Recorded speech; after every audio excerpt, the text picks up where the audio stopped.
Back to Godhead Prabhupada Karma for Rascals. Back to Godhead June 1985 Karma for Rascals. The following conversation between His Divine Grace A.C. Bhaktivedanta Swami Prabhupada and some of his disciples took place in Rome in May 1974. Srila Prabhupada, people are doing all kinds of forbidden activities. Why? What is the purpose?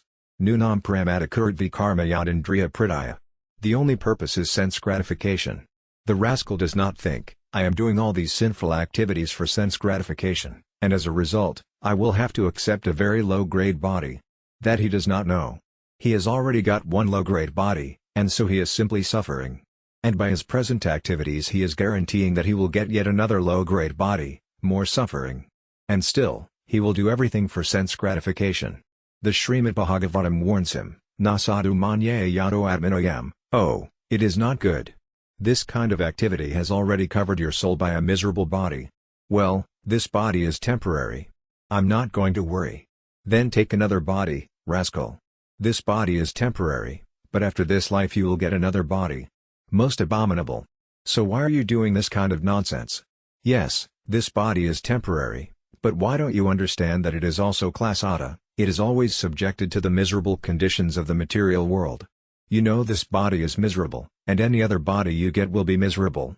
So why do you keep getting these bodies? Stop these activities. This is Krishna consciousness.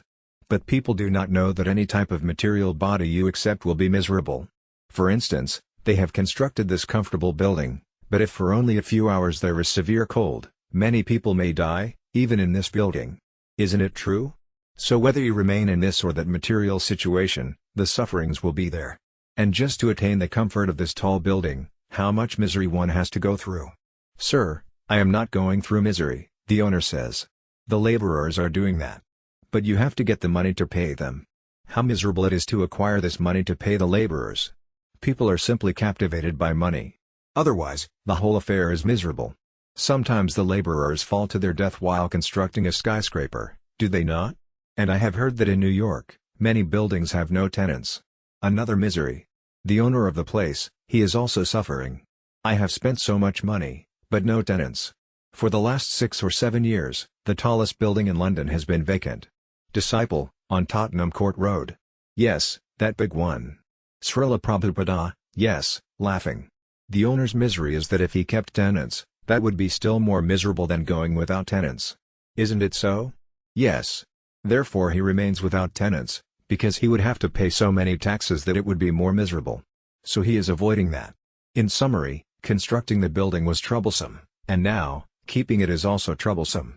To search out pleasure, people have manufactured so many things, this thing or that thing.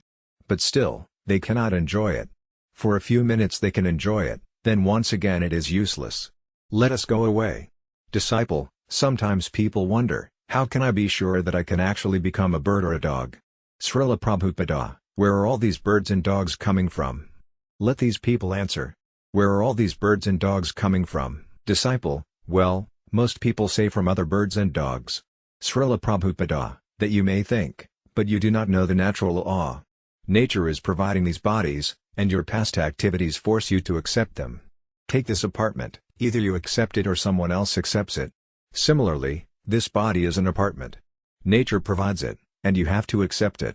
We are all spiritual entities, and under nature's direction, we are changing material bodies. My past activities may force me to change to one kind of body. His past activities may force him to change to another kind of body. Is that unreasonable? In our next lives, this person may accept my kind of body, and I may accept his kind of body. This is simply an apartment change. I may go to one kind of apartment, he may go to another kind. But anyway, nature is providing so many apartments. You may say, no, no. I am not going to accept that apartment. Nature will reply, no, no. It is not your decision any longer. How much money, good karma, have you accumulated, sir, to pay for your accommodations? I have no money. All right. Then go to this apartment. And you must accept that apartment. Karmana Divanetrina, by your past activities, it will be decided what kind of apartment you will get. It is not your decision. Many a rascal thinks that now that he has gotten a human body, he can never again be degraded to the animal species. That is very palatable. Laughing, but nature will force him to accept the body of a cat or dog.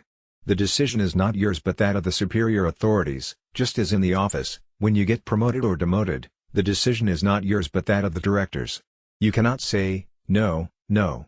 I am not going to accept this new post." No. You have to accept. Karanam gunasanga asya sadazad janmayanasu. These different types of bodies are due to your past association with the different modes of material nature. Otherwise, why are there so many varieties?